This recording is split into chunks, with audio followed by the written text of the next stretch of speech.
그 시골의 어느 학교에 아이가 그 너무 가난해서 신발을 제대로 못 신고 다니는데 어느 날 그 부잣집 아이가 보니까 너무 운동화를 자주 갈아 신는 걸 보고 체육 시간에 몰래 하나를 훔쳤습니다. 그래서 온통 잊어버렸다고 야단인데 담임 선생이 가만 보니까 그 훔쳐간 아이는 상당히 가난한 아이고 신발이 없어서 이렇게 절절매는 아이고 또 도둑 맞은 아이는 뭐 신발이 여러 켤레 가지고 다니는 아이고 그래서 그 잃어버린 학생을 이렇게 비밀리에 부릅니다. 야, 너 그 도둑질 한 건 진짜 나쁜 거고 또 도둑질 한 사람이 돌려주는 것도 정당한 거다.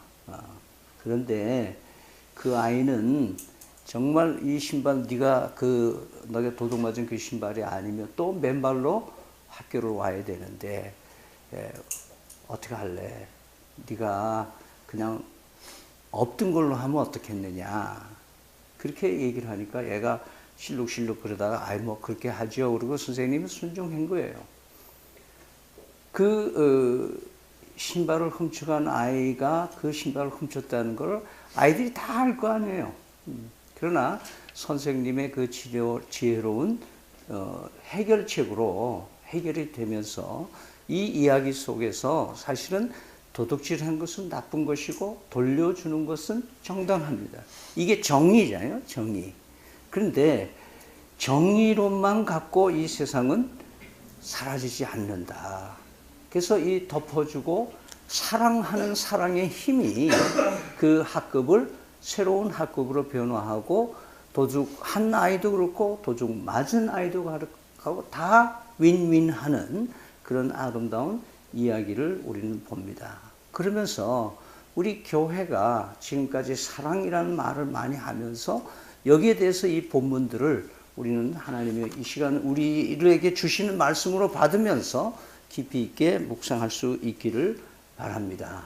종료주일이라고 하는 것은 사실은 이스라엘 백성들이 자기 백성을 구원하려고 메시아로 찾아온 예수님을 공식적으로 환영을 했던 행사입니다. 비록 정부 위관의 그 권위 있는 사람들이 종교 지도자들이 환영을 한 건 아니지만은 아주 초절한 환영이지만 그래도 공식적으로 이스라엘의 왕으로 그 백성들이 환영했던 행사가 바로 이 종료주일의 행사인 겁니다. 그래서 이 마가복음의 중심에 보면은 마가복음에서 나귀 새끼를 타고 가시는 예수님을 환영하는데 그 환영하는 사람들이 제자들이 먼저 옷을 벗어서 예수님의 나귀의 안장에도 깔기도 하고 길에도 펴게 하고 사람들이 너다없이 나오면서 겉옷을 벗어서 그 예수님의 레드 카펫을 자기들이 겉옷을 펴서 이제 길을 하면서 환영을 하고 또 아주 이 왕에게 흔드는 종려 나무의 가지를 잘라다가 그걸 흔들면서 호산나 호산나 우리 조상 다윗의 나라여 그리고 가장 높은 곳에서 호산나 하고 왕으로 영접을 했습니다. 그런데 요거는 잠시였고 3일 뒤에 이 환영의 이 물결은 아주 차가워지기 시작을 합니다.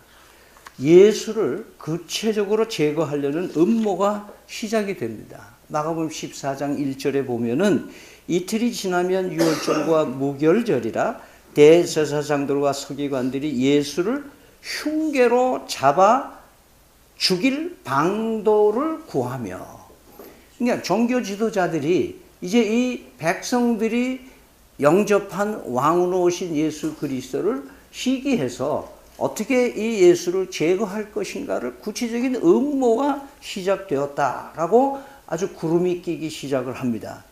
그러면서 그 제자 중 한 사람이 가만히 자기 선생님을 관찰해 보니까 별 볼 일 없어 보이거든요. 뭐 배고파하고 눈물도 흘리시고 뭐 잠도 주무셔야 되고 피곤해하시고 그 메시아라고 하시면 좀 다른 점이 좀 있어야 되는데 뭐 비슷한 거예요. 조금 뭐 선한 마음이 있고 뭐 이런 것들을 내가 존경이 가지만 그래서 이 가룟 유다 마음에는 내가 오히려 돈 버는 쪽이 낫지 이 뭐 전망이 없는 이 예수님 따라가지고 끝까지 따라가서 뭐 하겠느냐 그런 마음이 있었는지는 모르겠어요. 이건 제가 얘기하는 거예요.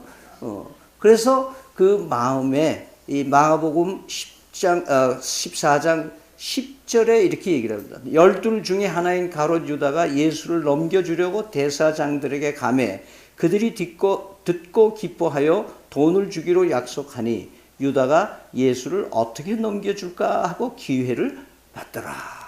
그래서 구체적으로 지금 이 예수님을 제거하려고 하는 음모 계획이 아주 잘 들어맞는 거예요. 아주 내부 고발자가 있어가지고 이게 지금 가능해지기 시작하는 거란 말이죠. 그러면서 이제 예수님이 이제 잡혀가기 시작하고 그 예수님이 이 유다가 아주 선생님하고 이 배신의 키스를 당하고 하는 그런 장면으로 잡혀가면서 예수님의 수제자, 예수님이 죽으러 가신다고 얘기를 하니까 그런 일 없습니다. 내가 끝까지 예수님 지키겠습니다 하고 수제자 베드로가 그 얘기를 한 지가 얼마 안 돼요.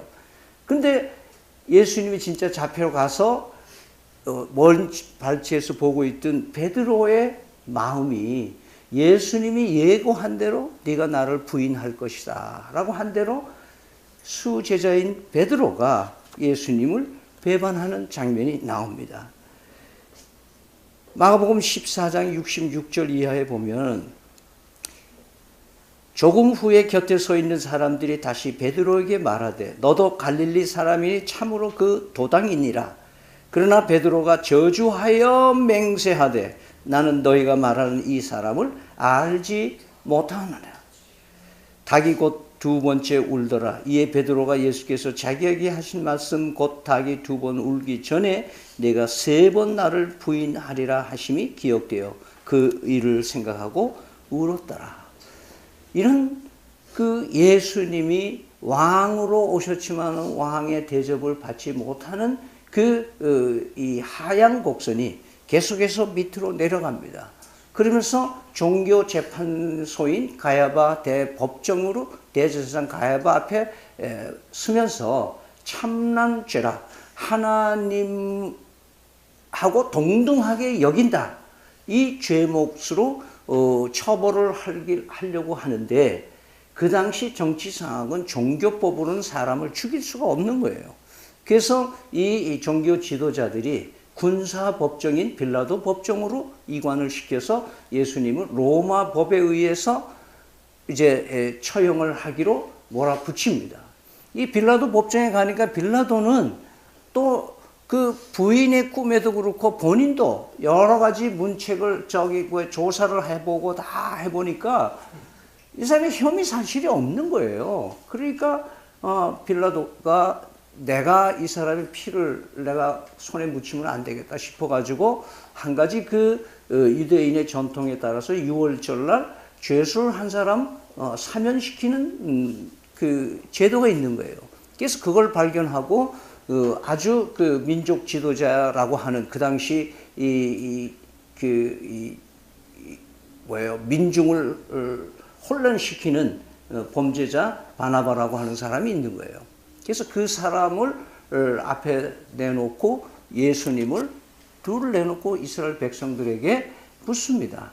자, 오늘 기분 좋은 날인데 한 사람을 석방시켜 주겠다. 근데 바나바를 석방시켜 줄까? 예수라고 하는 너희들 유대인의 왕이라고 하는 예수를 놔줄까? 이렇게 얘기를 합니다. 그런데 마가복음 15장 11절에 이렇게 얘기를 합니다. 그러나 대제사장들이 무리를 충동하여 사흘 전에 호산나 하고 예수님을 왕으로 모셨던 그 무리들이 이 집단 최면에 걸리기 시작하면서 촛불 민심처럼 이 소용돌이가 치면서 예수 그리스도를, 그래서 이 빌라도가 이렇게 얘기합니다. 그러면 너희가 유대인의 왕이라 하는 일을 내가 어떻게 하랴? 그들이 다시 소리 지르되 그를 십자가에 못 박게 하소서! 이렇게 소리를 지르는 겁니다. 그래서 빌라도가 이르되 어찌미냐? 무슨 악한 일을 이 사람이 했느냐? 하니 더욱 소리를 지어 십자가에 못 박게 하소서! 전 군중들이 예수님을 십자가에 못 박으라고 소리를 칩니다. 빌라도가 무리에게 만족을 주기 위해서 그 여론을 무시할 수가 없는 정치인인지라 바라바는 놔주고 예수는 채찍질하고 십자가에 못 박히게 넘겨주니라. 이렇게 기록하고 있습니다. 요한복음의 1장에 보면은 요한복음 1장 11절에 예수님을 이렇게 표현합니다. 자기 땅에 오매 자기 백성이 영접하지 아니하였으나, 그리고 12절에 영접하는 자 곧 그 이름을 믿는 자에게는 하나님의 자녀가 되는 권세를 주신다. 친백성을 구하러 오셨지만 그 백성들이 예수 그리스도의 진가를 알지 못하는 거예요. 구약을 많이 알고 있으면서도 이 메시아의 약속에 대한 것이 예수를 통해서 이루어진다는 사실을 마음에 받기를 거절하는 이스라엘 백성들의 모습이 오늘 이 종려주일에 묵상하게 되는 것입니다. 따라서 유대인들은 이렇게 굉장히 편견이 심한 그런 기질을 가지고 있는 유대인인 것을 우리는 성경을 통해서 많이 발견하게 되는 것이죠. 그러면서 초기에 유대인 출신 그리스도인과 그 다음에 이방인 출신 그리스도인이 제3의 그룹인 교회라고 하는 것이 생성되기 시작한 것이 사도행전 2장부터 시작이 됩니다. 그래서 초기 성도들의 교회의 문제는 어떤 문제가 있냐면 유대인 중에서 예수를 믿는 사람들에게는 기득권이 있는 거예요. 자, 예수님이 유대인이죠. 유대인 출신이죠. 다윗 자손이죠. 다 나하고 이렇게 걸면 다 일가 친척 다 안면 있는 동문 되고 다 되는 거 아니에요. 그러니까 이 친유대인 그리스도인들은 엉뚱하게 우상 숨기던 사람 이상한 사람들이 다 예수 믿었다고 그러고 교회 와서 판을 치니까 편치 않는 거예요. 편치 않는 거예요. 그래서 이 바울 사도가 이런 그 로마 교회, 자기가 지도할 수 없는 너무 멀리 있는 로마 교회의 이런 문제를 듣고 있었기 때문에 이 편지에 이 글을 쓰고 있는 거예요. 그러면서 이것이 얼마나 중요하다는 것을 얘기하기 위해서 다양한 방식으로 이 사람들을 깨닫게 해주시는데, 그 중에 오늘 본문 9절에서부터 12절까지는 4번에 걸쳐서 뭐예요? 구약 성경을 인용을 해서 이방인들, 거기는 개역 성경에 열방이라고 되어 있고 이방인과 어원은 똑같아요. 그러니까 유대인이 아닌 다른 잡족들이 예수 믿고 들어오게끔 한 이 그리스도를 통한 이방인 구원의 계획이 갑자기 일어난 것이 아니라 구약 시대에도 이사야를 통해서 시편을 통해서 많은 시간 동안 뭐예요? 이 열방을 구원하여 하나님의 기쁨을 이루어지겠다고 하는 계획이 있었다는 것을 얘기를 하고 있는 거예요. 사도행전에 보면 여러분 잘 아시는 대로 최초의 이방 장교인, 군인 장교인 고넬료가 하는 사람이 베드로를 만납니다. 그 베드로가 내가 왜 거길 갑니까? 그러니까 환상 속에서 그래 하나님이 거룩하게 해주시는 거니까 괜찮다. 그래서 그 마음을 가지고 고넬료를 찾아가서 고넬료를 집안에 온 예수를 믿었습니다. 근데 이 소식이 자꾸 들리기 시작하면서 이방인들이 예수 믿기 시작하니까 예루살렘 공회에서 그 본토 교회에서 좀 야단난 거예요. 야, 고넬료 쥐가 뭐 군대, 로마 이 식민 지배하는 그 아주 나쁜 정부 앞잡인데, 그 군인이 예수를 믿게 하다니 말이지. 야, 같이 교인 된 게 부끄럽다 뭐 이런 식으로 제 생각으로 그냥 그렇게 해보는 겁니다. 여러분 흥미를 위해서. 그런데 그래서 예루살렘 공회가 일어나니까 가서 베드로가 자기가 고넬료를 만나서 여차해서 한 거를 얘기를 하면서 하나님이 구원하신 역사가 이방에게도 동일하게 역사한다는 사실을 얘기를 합니다. 그러면서 이 야고보도 그 말에 동의를 하면서 우리 생각에는 이 이방인이 예수 믿었다고 하는 사실을 인정하고 더 이상 그들을 괴롭히지 말자. 이렇게 야고보가 예루살렘 교회에 이 이방인 차별에 대한 것을 평정을 하게 됩니다. 오늘 이런 말씀을 통해서 우리에게 주는 의미는 뭐냐? 오늘 본문 말씀의 8절에서 9절을 같이 한번 읽어보겠습니다. 8절에서 9절. 내가 말하노니 그리스도께서 하나님의 진실하심을 위하여 할례의 추종자가 되셨으니 이는 조상들에게 주신 약속들을 견고하게 하시고 이방인들도 그 긍휼하심으로 말미암아 하나님께 영광을 돌리게 하심이라. 이렇게 얘기해요. 거기까지 하겠습니다. 자, 그럼 7절을 한번 다시 읽겠습니다. 시작. 그러므로 그리스도께서 우리를 받아 하나님께 영광을 돌리심과 같이 너희도 서로 받으라. 서로 용납하고 받으라는 겁니다. 우리 교회가 지난 주일날 30주년을 지나면서 아까 광고 시간에 말씀하신 대로 포스트 30년 이후에 우리가 어떻게 교회로 성도로서 살아가야 될 것인가. 이제 이 교회에 30주년을 된 30년, 20년, 10년 이렇게 열심히 교회에 나오시는 분들이 주 멤버가 되어 있습니다. 그래서 굉장히 은혜고 감동이고 너무 감사합니다. 한 교회를 오래 출석하는 거 여러분 축복입니다. 제가 30주년 아침에 묵상하기는 그랬어요. 저는 제 생활 통지표에 선생님이 몇 번이나 통지표에 기록 이 아이는 한 가지 일을 오래 할 줄 모른다.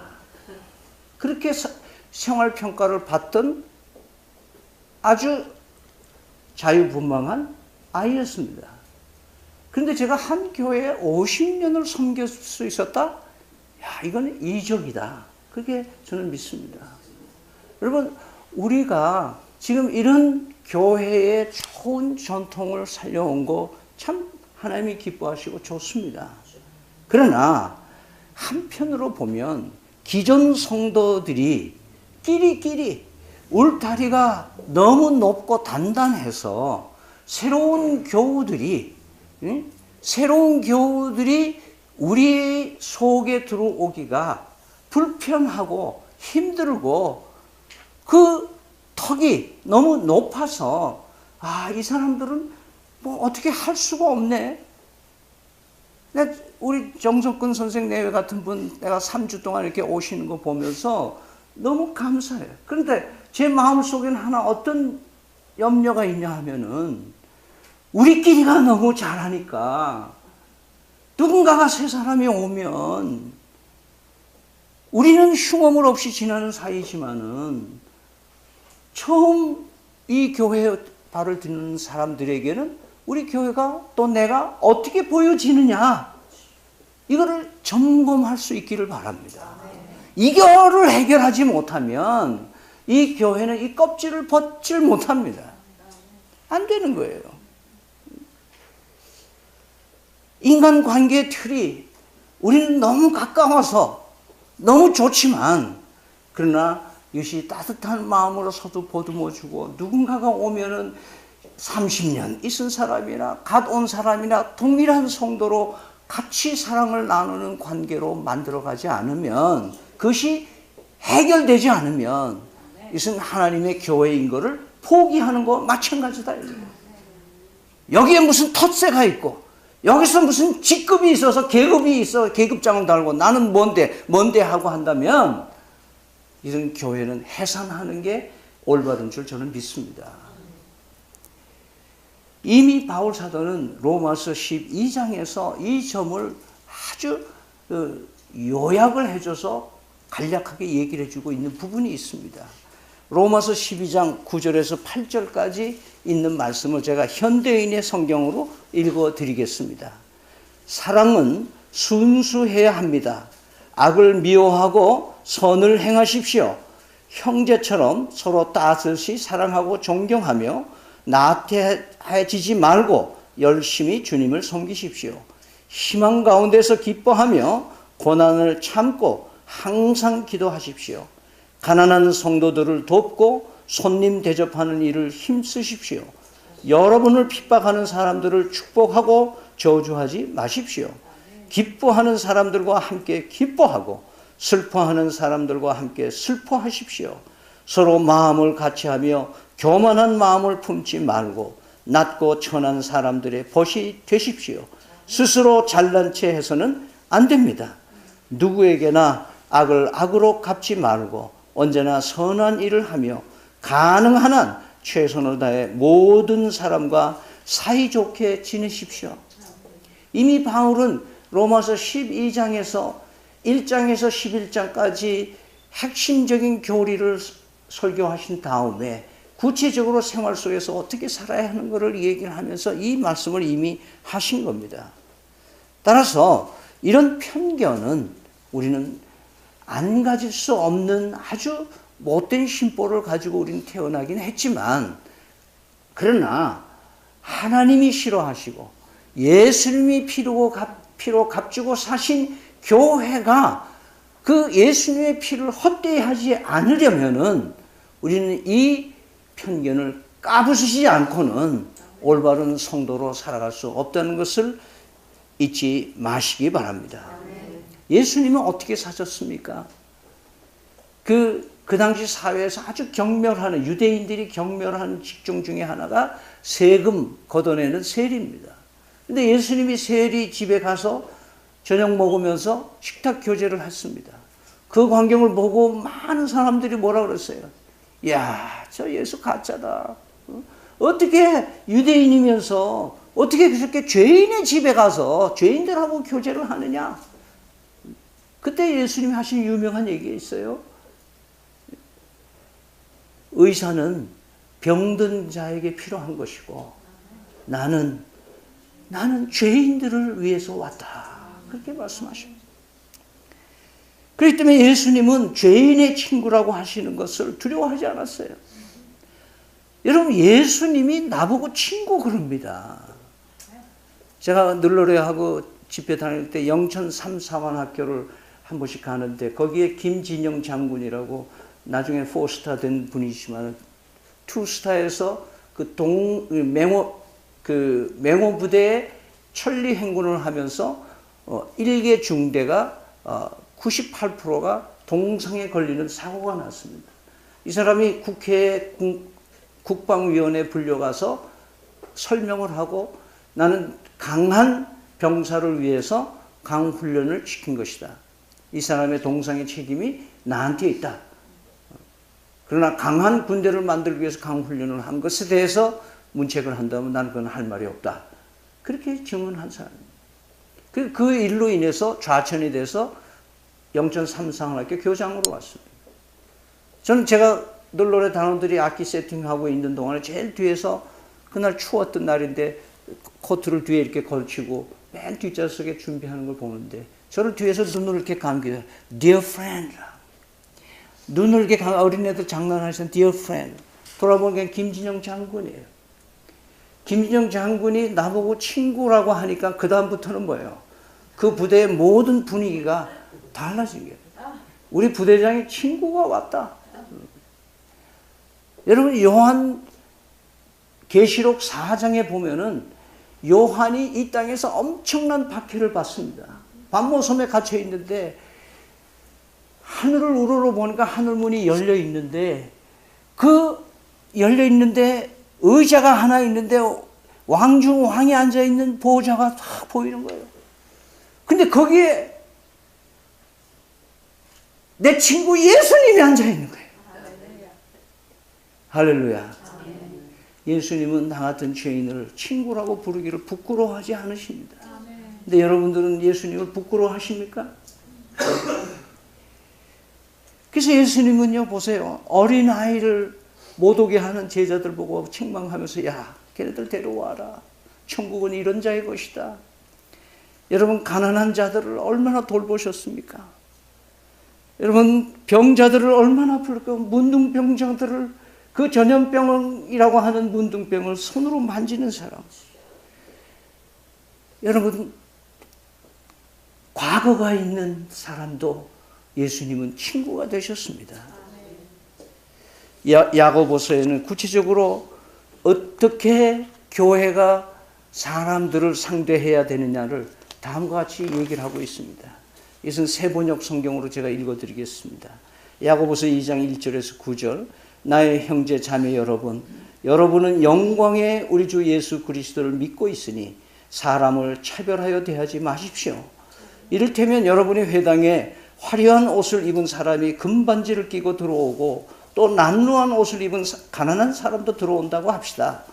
여러분이 화려한 옷차림을 한 사람에게는 특별한 호의를 보이면서 여기 좋은 자리에 앉으십시오 하고, 가난한 사람에게는 당신은 거기 있든지 내 발치에 있든지 하시오 하고 말하면 바로 여러분은 서로 차별을 하고 나쁜 생각으로 남을 판단하는 사람이 된 것이 아니고 무엇이겠습니까?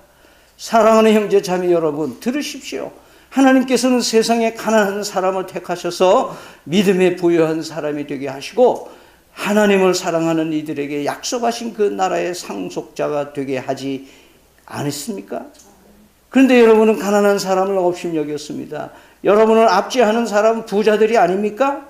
또 여러분은 법정으로 끌고 가는 사람도 부자들 아닙니까? 여러분이 받드는 그 존귀한 이름을 모독하는 사람도 부자들 아닙니까? 여러분이 성경을 따라 내 이웃을 내 몸같이 사랑하라는 으뜸 가는 법을 지키면 잘하는 일입니다. 그러나 여러분이 사람을 차별해서 대하면 죄를 짓는 것이요, 여러분은 율법을 따라 범법자로 판정을 받게 되는 것입니다. 여러분, 우리 교회는 어떤 사람도 환영하고 받아들여야 하는 이 예수님의 마음을 가질 수 있기를 바랍니다. 남루한 옷차림으로 교회들 가다 보니까 교회에서 거절을 받거나 소외를 당하는 한 청년이 어느 날 어느 교회, 큰 교회 앞에 와 보니까 예수님이 계시는 거예요. 그래서 예수님께 예수님 반갑습니다 그러면서 왜 안 들어가고 계세요? 그러니까 야, 나 여기 못 들어가게 한다. 그래요. 나 이게 교회 찾다가 여기까지 왔는데요. 그렇습니다. 그러면서 이 청년이 물었습니다. 예수님, 그 좀 완벽한 교회는 없을까요? 완벽한 교회 하나 추천해 주시죠. 그러니까 예수님이 글쎄 그 잘 없는데, 그러면 내가 추천하면 어떡하려고? 제가 한번 가보려고요. 그러면 네가 그 교회에 들어서는 순간 그 교회는 불완전한 교회가 되고 말어. 기도하겠습니다.